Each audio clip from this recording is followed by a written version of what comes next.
Hello, hello, hello. I think my wallpaper back here is a little crooked. So if y'all come on and y'all like, why does it seem like it's a little off? Hey,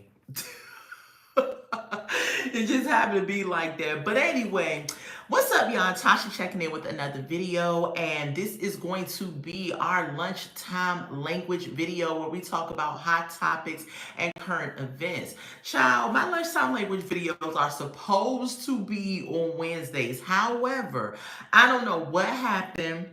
Hold on, let me fix my light, y'all. I don't know what happened. I kind of slept through the Wednesday.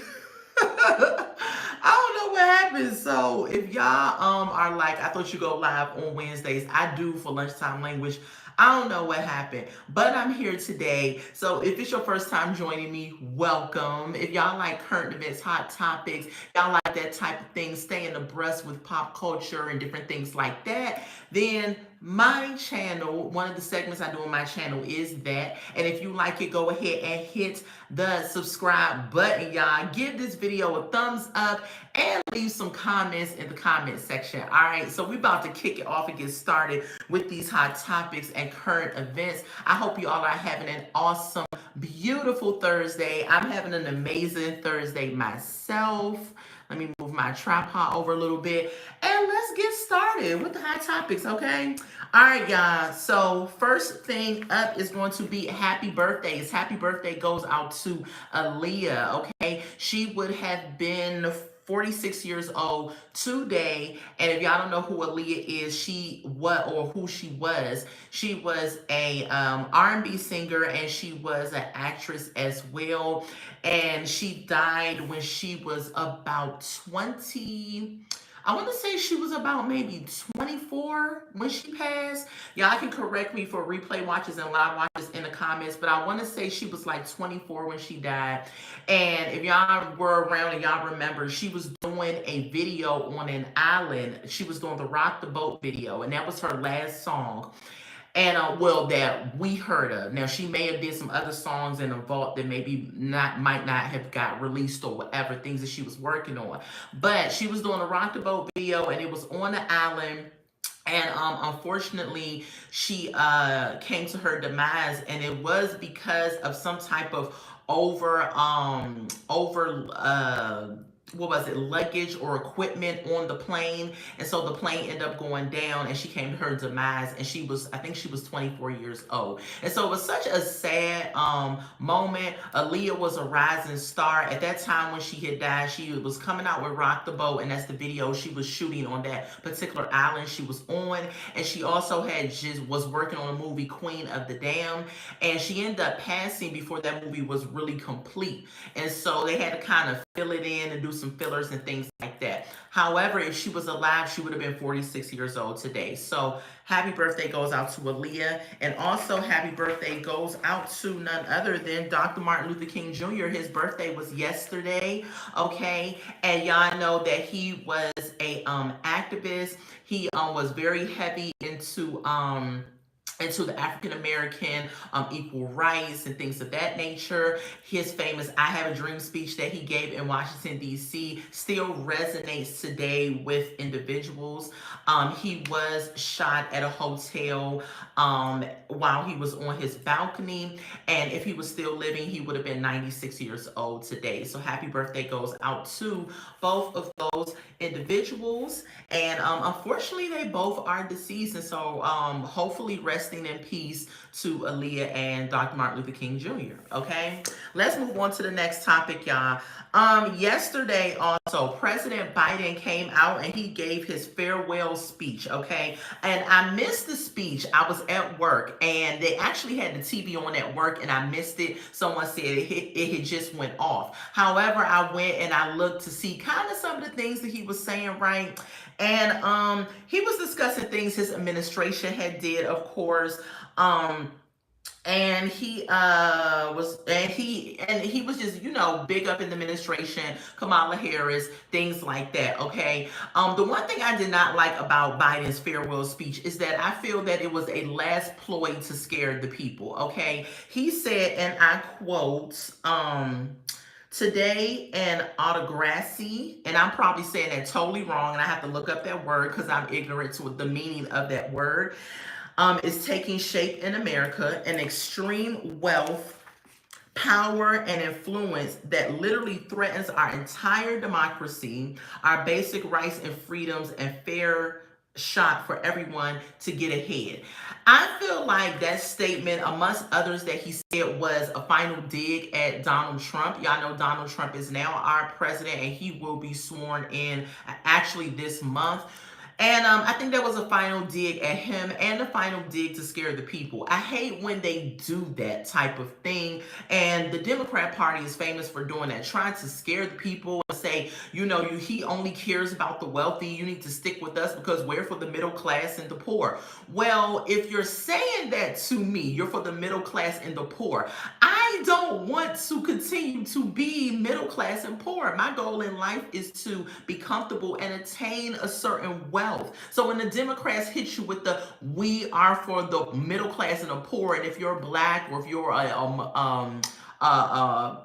a minor or whatever, you should be for us. What's up, Laura? How you doing? Hello, I'm doing well. I hope you're doing well as well.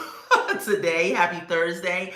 And so I didn't like the fact that in Biden's speech, his farewell speech, instead of him focusing on, keeping the race, keep doing what you're doing, you can do this, encouraging the people, he decided that he wanted to scare the people one final time, because he was digging at the fact that Donald Trump is going to be for the wealthy and it's going to be doom and gloom and all of this other stuff. And it's just like, well, you had 4 years, and if you ask some people, they probably are saying, well, there was no opportunities for me during your president's administration. So, it was just straight foolery, in my opinion, with his speech. But of course, he did the speech. He said they're going to prepare Trump's administration, do proper transfer of power and all of that. And in my opinion, they're going to do that. But at the same time, they're like a bitter ex. If you break up with somebody and they keep watching your social media and wanting doom and gloom for you and stuff and keep throwing shade and everything like that, that's what the Biden administration seems like they're doing at this point. Okay. And so the speech was really, I didn't see the whole speech, but that statement he made to me was ridiculous. He did make another point in his speech where he said, he thinks that AI and technology will damage the future. And create a problem. And I did agree with him on that. While AI and ChatGPT and all those other AI tools are really good tools if you use them properly, they also can be very damning and damaging to people and to the world that we live in. A lot, we're seeing it now, that a lot of these computers and a lot of these places are replacing human beings that used to have these jobs with computers. And so I feel like that can be a problem for our future workforce, for just the economy in a whole. The information, the fake news, the things that's being put out, you don't know what's real, what's fake type situation. So I did agree with him saying that it could be damning to our future. So I mean, and what I got from his speech, what I read up on, I felt like it was a final dig at Donald Trump, and I feel like that was unnecessary. He could have worded it in a different way and approached it from a different angle and not focusing on Donald Trump's, what he's going to do and how it's going to be doom and gloom and stuff. He did the same thing on his speech that Kamala did throughout her whole campaign, and hence why she lost. One of the reasons. So let's move on, y'all, to the next topic. Yesterday, there was a ceasefire deal between Israel and Hamas. Okay, it was announced yesterday that they're going to try to come to some type of ceasefire agreement. This ceasefire, which would end a 15-month fighting in the Gaza Strip. So, they've been fighting for over a year. Well, they actually have been fighting really for a long time, for generations. But the Israeli and Hamas fighting has amped up lately over a 15-month period at the Gaza Strip, okay? If they come to a ceasefire agreement, this agreement could not only stop the fighting and everything that's going on over there and allow the people to breathe and rebuild their structures and things like that. It could also free dozens of hostages. that they have on both sides. Okay, so they're trying to come to this agreement as of yesterday, but this morning they did not sign the agreement and things of that nature because there was some clashes that emerged over the final details, delaying the Israeli vote to approve the deal. So I don't know if Hamas started doing something and Israel side-eyed them like, we don't like the way that's coming across and we're not trying to sign this deal, or what happened. Israel, okay. Israel is saying, because they didn't vote on it. So Israel is saying that Hamas is creating last minute crisis. So I don't know what these last minute crises are, but they did not sign a deal as of yet. Okay. If they do go through with the deal, though, Hamas said that they will start releasing 33 of the 96 hostages that they have, 2 of which are American. And Israel said they will release 1,000 Palestinian prisoners that they have. So, I don't know what's going to happen over in the Middle East. Praying for really praying for the innocent people that happen to be in the Middle East that have to deal with this constant back and forth fighting, bombs going off, their homes being destroyed, structures being destroyed. I couldn't imagine living in the Middle East where they can't even live a normal life because there's so much fighting and things going on. And it's just really ridiculous, okay? And so hopefully they come to some type of deal where they can cease fire. If not, then possibly the war is going to continue over there. I don't know, but I will keep you all posted on what happens, okay? All right, moving along to the next story. This story is really interesting and quite sad. And when I read up on it, I was just like, what in the world? Okay, so the next story is on January 8th, 27-year-old Nautica Malone, okay, was captured exposing himself, get this, y'all, at a Bikini Beans Coffee in Temple, Arizona. Now, I've never heard of Bikini Bean Coffee, but I'm guessing it's somewhere out in the West or the Midwest or whatever, right? So in Temple, Arizona, so the article read, he pulled up to the drive-thru, not wearing no pants. So he ain't have no pants on. And not only was he not wearing any pants, he had his junk out and he was masturbating, okay, at the window. Apparently, I guess the worker got spooked, got the manager. The manager came over and started recording him. Now, I don't know why the manager even had to record him. And this is what I'm saying, how I said I agree with Biden with the technology. And this story is a direct agreement why I agree with him. Because it's damning. It's going to end up being damning. We live in a generation where people always broadcasting and posting things and got to get likes and views and all this other stuff, no matter how damning the information is or what could be the aftermath of it, okay? And so the co-worker called the manager. The manager came over, started broadcasting the man with his junk in his hand, masturbating and everything. And then the manager decided to upload the video, okay, to social media. This video got millions of views when she uploaded, okay? And I had not seen the video, and when stories like this come out, I'm like, where was this video at? I always never catch the really heinous videos. I thank God for that because I don't want to see the man doing that. However, they said it was a video that got millions of views, okay? And so I wasn't one of the viewers because I don't know where that video went. And then on January 11th, Malone drove to Goodyear, Arizona, and shot himself in the head. Yes, y'all. Ended his life probably because of the video that was posted that got these millions of views.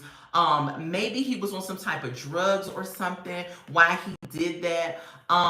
He could have been dealing with some mental health issues or whatever. You never know why because not a regular human being will pull up to a drive-thru and be doing that, right? So he could have been going through something really traumatic, really heinous. He could have been some mental issues could have been there. Some spiritual issues could have been there. We just don't know. But the bottom line is that I'm not excusing his actions. He shouldn't have done it. But I'm doubly not excusing the manager's actions because you uploaded this video getting these millions of views, and this man could have had a bad moment and snapped out of it thinking, oh my God, I'm glad that that is behind me. I hope nobody ever, sees a video or heard that I did that. Now you upload a video with him up here behaving nasty at a drive-through, and he ends his life because the video got so many views. And so he leaves behind a wife and children. Okay, so we are praying for the Malone family, his wife and children. This was a really devastating situation that happened. Yeah, I don't know how the manager feels about her actions. She really needs to think about what it is that she did, how that affected his now family, all because you wanted to get clicks and views. All you had to do, if you saw that man, the coworker called you over there as the manager, I would have called the police. Okay, police would have came and they could have handled it. We didn't need to have a video of what he was doing. Okay.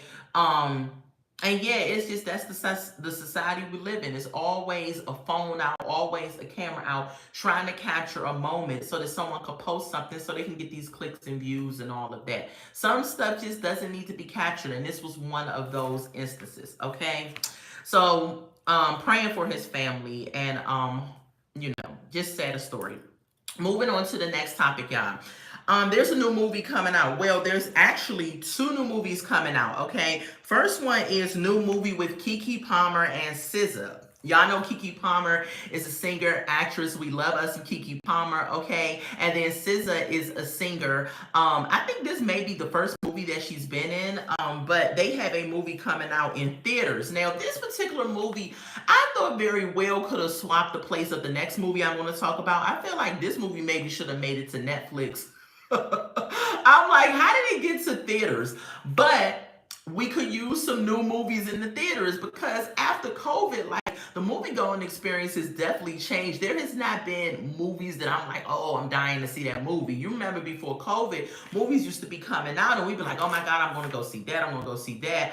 But the whole excitement about the movie going experience isn't there. And then primarily too, because a lot of people now have Fire Sticks that they jailbroken, and they have these apps where they can see these movies a week after they come out. And so people aren't really doing movies like that, even though I still like to do a good movie or go to the movies just for the experience of just, getting a popcorn and snacks, sitting in front of big old screens, stuff like that, okay? So the new movie coming out, like I said, is with Keke Palmer and SZA. It hits theaters this Thursday, and it is called One of Them Days. Now, I have heard reviews from this movie. People are saying, because people, they allow people to see sneak peeks of the movie. They are saying that this movie is really good, that both of them together pair very well, and this should be a good time, a good movie, kind of teetering along the lines of Girls Trip, if y'all remember that movie that came out. And so we shall see. Are y'all gonna go check it out? I'm probably gonna go check it out, so we'll see what happens with that particular movie. Okay, next movie coming out January 16th, Jamie Foxx. What's up, Timon? How are you? Welcome to the live. Next movie coming out is Jamie Foxx and Cameron Diaz. They are putting out a movie, and it's called Back in Action, okay? The previews of the movie seem like it's going to be a really good movie. It's going to be on Netflix, and it's coming out January 17th. Now, y'all know this was the movie that Jamie Foxx was working on before he had got put into that life-threatening coma situation, okay? And so now that he's better, they're going to actually go forward with bringing out this movie. And so hopefully it'll be a good time, a good movie, and I will be there to check it out. When is January 17th? I think that's tomorrow. So yeah, the movie drops tomorrow on Netflix. Are y'all gonna watch it? I'm going to watch it, and hopefully it's good. I'm going to come out and probably do a movie review on it. So if y'all are interested in that, go ahead and make sure you subscribe to the channel and keep your notification button on so you can see my review to this movie with Jamie Foxx and Cameron Diaz, okay? I'm probably also going to go see the Keke Palmer and the SZA movie too and give y'all a review on that. Okay, let's move on to the next topic, y'all. Drake. We talking about Drake. Drake is a rapper, singer, and I believe an actor, because back in the day he was on the show Degrassi, and I never watched Degrassi, okay? I remember the name. I remember hearing about Degrassi, but I never watched it. It was like kind of like a knockoff 90210 type situation. And so let's talk about him, okay? So back in November, He filed a lawsuit against Universal Music Group, UMG, the music group, okay? And he filed it for defamation of character on Kendrick Lamar song Not Like Us, okay? So y'all know that his song They Not Like Us, They Not Like Us, that Kendrick Lamar came out with, and it became a hit. Now it was a diss song in response to Drake doing the diss song to Kendrick Lamar. So you know, over the years, rappers have come out with diss tracks against each other. We all know the game, the beef, and whatever. It has been that way for as long as we could remember, right? And so Drake and Kendrick Lamar are up on the docket for their disses, okay? And so Drake came out with a diss track against Kendrick Lamar. Then Kendrick Lamar said, I see your diss track and I raise you 50 diss tracks, because Not Like Us, that song went crazy. It went crazy everywhere. People are singing it. People are playing it at clubs. People are playing it in their cars. Everywhere, that song went crazy. And so now Drake is mad because the song got so much steam, so much publicity. And y'all already know that Kendrick Lamar is supposed to be performing at the Super Bowl halftime, right? And so Drake is like, I know he Drake is probably like, I know he gonna play that Not Like Us song, and that's gonna have even more people listening to the lyrics and hearing about the things that I allegedly did. Okay, we're just gonna put allegedly on it. So now, 2 days ago, Drake decided to drop the lawsuit against Universal Music Group. They're the ones that put out the song Not Like Us. And yeah, so now he dropped the lawsuit. And I'm just like, Drake, you are such a little punk. Because why you sitting up here suing somebody over a diss track? If you're a rapper, that's what could possibly happen. We already know the rap game beef. You may get in a beef with somebody. A diss track may happen. It happens, okay? It happens in that industry, and it's been happening probably when he was in elementary school, middle school. Rap beefs have been happening. So now all of a sudden he want to cry Karen because he don't like the publicity that Not Like Us has gotten, okay? So Drake, all fair in the rap battle game. You can't sit up here and say, oh, I'm going to rap battle you, but then when you come out and respond, you don't want to accept the rap battle threat, okay? So yeah, Drake, go sit down somewhere, okay? So he dropped the lawsuit, so that's not there anymore. But we shall see what happens from that. I will keep y'all posted. All right, moving on to the next story. Caesar, y'all remember Black Ink Crew, that reality show? It was about tattoo artists. It started off in New York, and then they spent off and did one in Chicago, and they spent off and did one in California. So the person that started the whole Black Ink Crew show is Caesar Emanuel, okay? So recently, and the show got canceled. The show is no longer on. I used to love that show. It was a toxic mess, but I used to love that show, and I used to watch it all the time. But it got canceled back in 2022 because y'all remember Caesar got caught on camera beating a dog, okay? And as y'all know, society love them some dogs, okay? And when you are mean to a dog or do something crazy to the dog, they will blacklist you or put you on the list of people that are canceled, okay? And so the show ended up ending in 2022. Now, we have one of his former workers named Venus Cuffs, and it's probably a stage name or a tattoo artist name or whatever. She filed a lawsuit and she won the lawsuit. It was for $114,000, okay?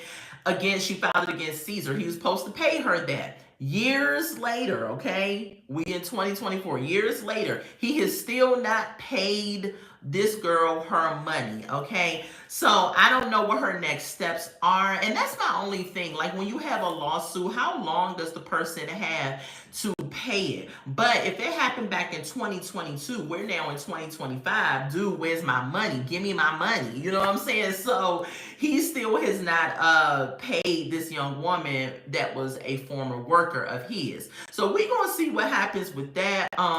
Yeah, I don't know. We'll see. I'll keep y'all posted. I'll let y'all know if something else surfaces about it. I hope she get her money, but she did win a lawsuit against Caesar of Black Ink Crew. Okay, let's move on to the next story. This is another Biden story, President Biden story. Now, this story right here had me like, you know what? The U.S. is very crooked. Hands down. Now, I'm proud to be an American, right? However, they be doing some stuff over here, and I'm just like, y'all need to be ashamed of yourself. So we all know about the California wildfires that's going on in California. Um, People have lost a lot of businesses, a lot of homes, different things, and they really are suffering over there. It seems like the wildfires that I have seen this year has been like the worst ones, because I've watched them over the years and I'm like, dang, man, the fire started and they normally put them out, they calm down, and then people going about life, they rebuild, what have you. But I saw a video of the Pacific Palisades and their whole city, town, whatever it is burned down to the ground like something off of Independence Day, the movie. Okay, it just looks really, really crazy. So Biden comes out, he does a little conference, and he says that all of the residents in Los Angeles that were affected by the wildfires are going to get a one-time, and I feel like he emphasized the one-time, a one-time payment of $770.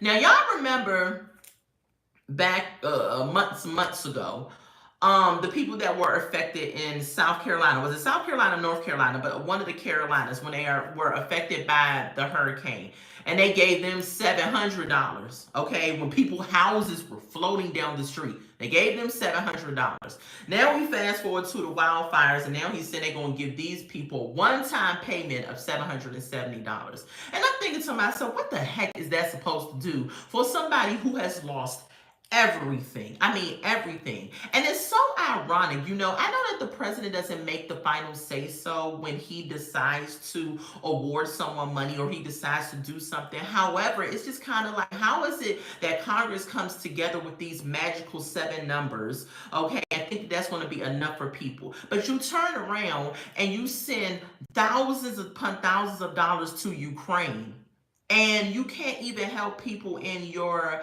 own backyard. Charity starts at home. So how the heck you going to give these people a one-time payment of $770? I could see if y'all said we're going to give them this to start, and then we're going to have a plan to deploy the National Guard and different things like that to help them build their restructures and clean up and things. And then after the cleanup process begins, then we're going to give them a monthly payment to help them rebuild their homes of this amount, or rebuild their homes and then give them a monthly payment up to 6 months of this amount or whatever. No, they just came out their trick bag and was like one-time payment of $770. And I'm like, this is why I'm glad to see him kind of bowing out and that administration going out the door. Now, I understand that, because I know some people going to probably jump in my comments in the replay or whatever, and I understand that Congress has to pass these decisions. They have to vote on stuff and things like that. I get that. But if I was the president, knowing this, I would be pressing Congress out. Like, they would get tired of me to the point where they would be like, listen, let's just give this lady what she wants.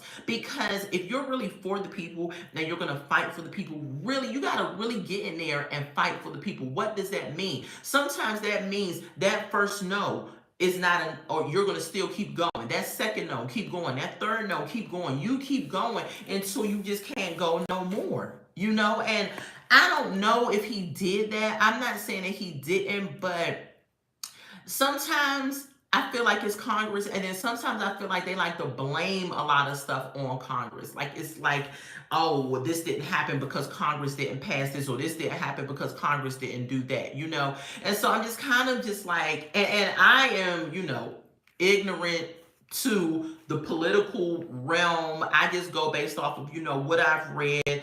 And then when I read, I, come up with my own perception or thoughts behind it.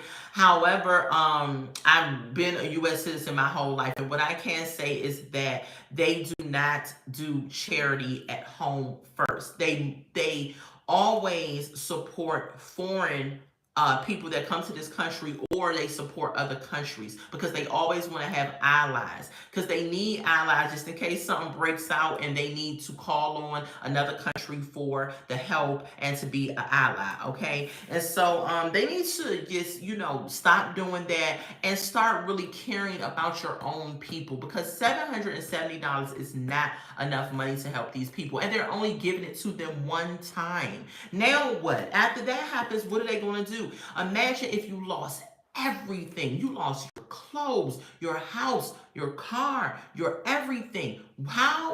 What plan is there in place to help these people rebuild? That needs to be the conversation. In my opinion, I feel like his administration is just like packed. It's almost like somebody who on Fridays, when if you have to call a doctor's office or do something or handle some business on Friday, you do not want to try to do it at about 3 or 4 o'clock because they're not going to answer the phone. They're kind of winding down. They're packing up for the weekend. Even though they don't close till 5:30, the people be packing up. They don't answer the phones. They don't do what they're supposed to do. You already know how it rolls, okay? That's kind of how I feel the Biden administration has been doing for the past couple of months. Like, oh, let's just wrap it up and pack up. We lost. It's going to be under Republican reign. For the Oval, so let's just pack up and get up out of here. We're just gonna just try to pass these couple little months, do little things here and there, and just go on and get out. But it's like if you're really for the people, you should be working for the people until your time is up, until that last day. But I feel like they're just not doing it. They're just sprinkling little things here and there, and they're just kind of like, let's get the paintings off the wall, turn off the lights, cut off the gas, and all of that, because they moving on, So, we'll see what happens. I'll keep y'all posted with that. Hopefully they give these people more money because they do need more money. Not only just the money, they need a plan on how to rebuild, okay? Moving on to the last and final story I have for y'all today. The Chinese government. This is a TikTok story. So y'all been hearing that TikTok is going to go through some type of ban or something like that. I have mixed feelings behind it. One feeling is that some people do a lot of crazy stuff on TikTok, and I feel that it does need to be some type of restrictions, or maybe if a person posts a very heinous video or does something really crazy and sexual and all of that, that they need to be banned from TikTok. But you do have people that are on TikTok that use it for say Bible study or promoting the church or whatever, or that's where they have their church services. You have people on TikTok that use it for businesses to promote their businesses. There's a lot of good that people use TikTok for too. And for them to consider a ban on it, it could affect people. It really, really could affect people. And that's why I feel that if you are a business owner, or if you lead Bible studies, or you do anything like that on TikTok, you need to have another social media platform. And most people on TikTok do have another platform. It's just not TikTok. However, if it goes down, a lot of them people maybe make the most money or have the most followers and things on TikTok.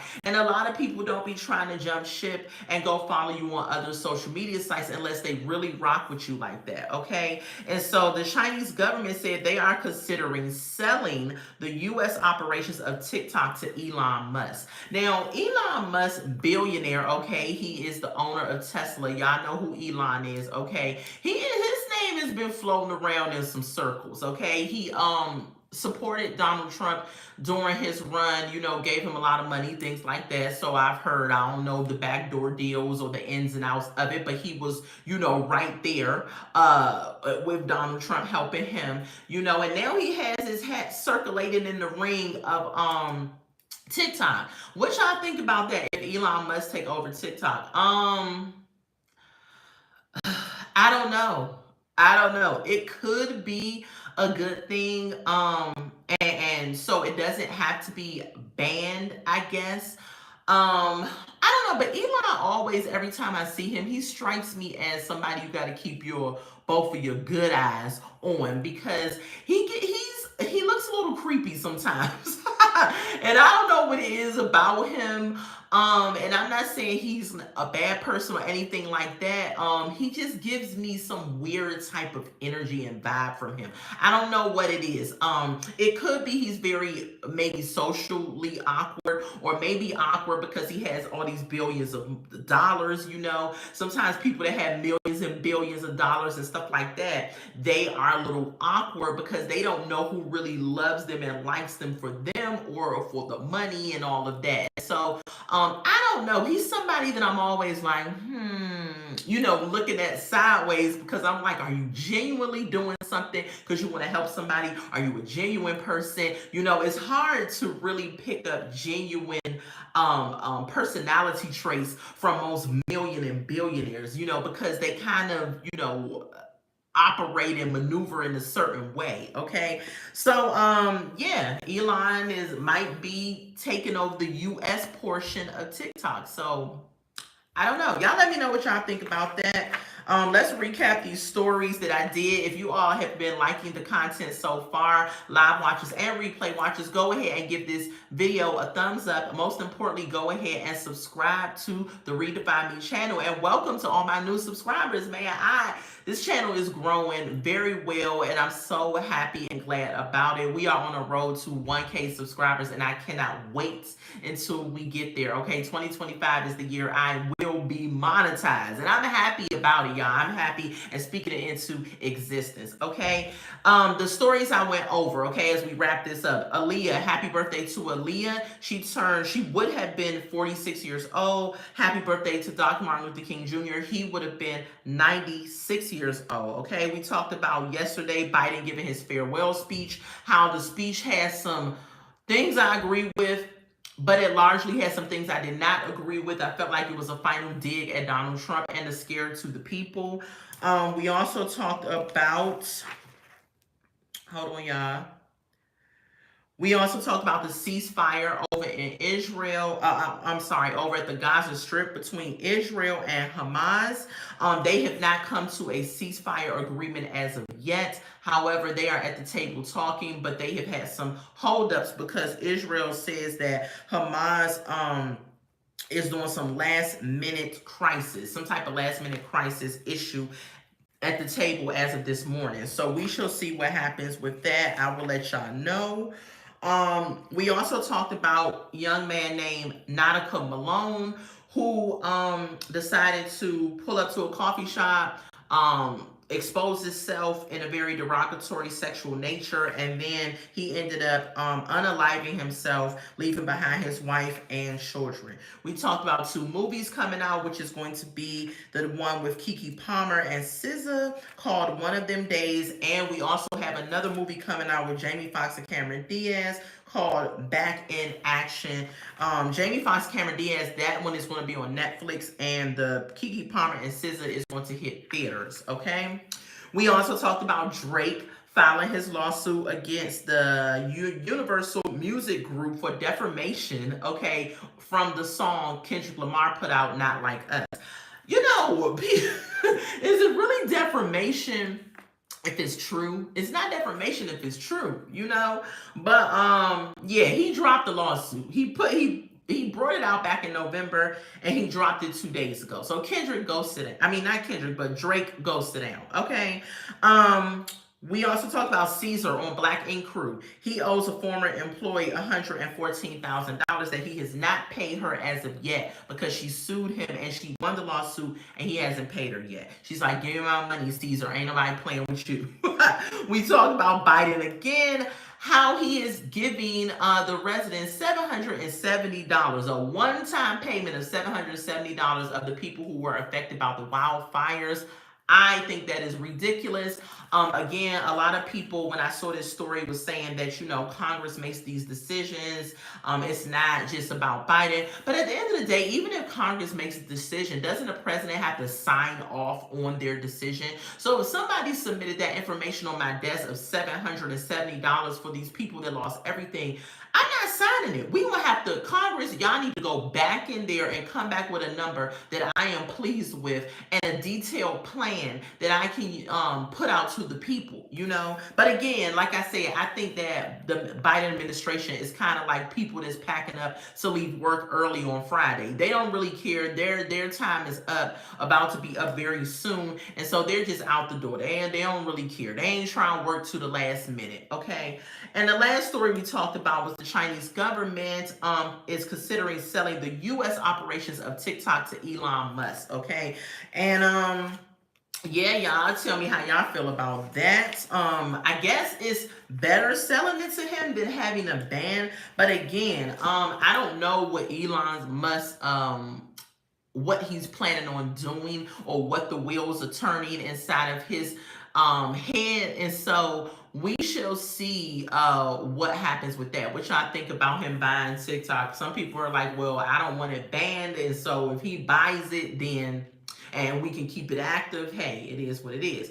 But anyway, y'all, that is my lunchtime language. Those are my hot topics and my current events. I love you all so much. Thank you all for being here with me. If you have not done so already, give this video a thumbs up. If you have not done so already, click the subscribe button. Listen, I know y'all be watching me. Because I get my analytics from the YouTube studio. And I be having a lot of people watching me, but they not clicking subscribe. I'm like, I know y'all see me. Y'all like me. Y'all like the look of me, the laugh of me, the hand movements or whatever it is. I don't know why you playing around. Just go ahead and click the subscribe button. It's a free way to support your girl over here at the Redefine Me channel. Because when I blow up, boom, y'all blow up. If y'all know where that's from, you're all right with me, okay? But yeah, y'all, I do this each and every Wednesday. This is a special day. I forgot, actually. I ain't gonna lie to y'all. I forgot about it Wednesday. But I do this every week. Let's put it like that. I do this every week, and I come out and I give y'all hot topics and current events. If I missed anything that just happened and just came out, please drop it in the comments, and so we can chat about it. Whenever someone comments on my page, I respond to everybody's comments. Now, the only way I would not respond is if I just happen to miss it and I didn't see it. But I respond to everybody. Now, when my channel grows to this massive site, or whatever magnitude God wants it to grow to, I might not get to everybody's comments. For the most part right now, I try to respond to everybody. So if you leave a comment in the comments, I will respond to you. Make sure that your comments are respectful. Please, please, please. I implore you. That is my one request. We can talk about anything. I love having a conversation, even if you disagree with me or I disagree with you. But one thing I ask is that you all please be respectful in the comments, okay? So I love y'all, and I will see y'all later. I will be live. I will be putting out some videos, of course, after today, but I will be live again on Sunday where I will do my review for Love After Lockup. My 600-Pound Life is back on, so I'm thinking I'm going to pick up that show and review that show as well. So it comes on Wednesday, and I am probably going to review it on Friday. So that'll give me a couple of days to write my notes and look at it and all of that. So if you like my 600-Pound Life and you want to talk about it and you like watching reviews and stuff, make sure you're subscribed to the channel, because I'm going to pick up that show because it just started. And I think they're on, this would be episode 2. So I'm probably going to start on episode 2 when Wednesday comes back around, because I missed the first episode, okay? So I love y'all so much. Thank y'all for joining me. Until we meet again, bye.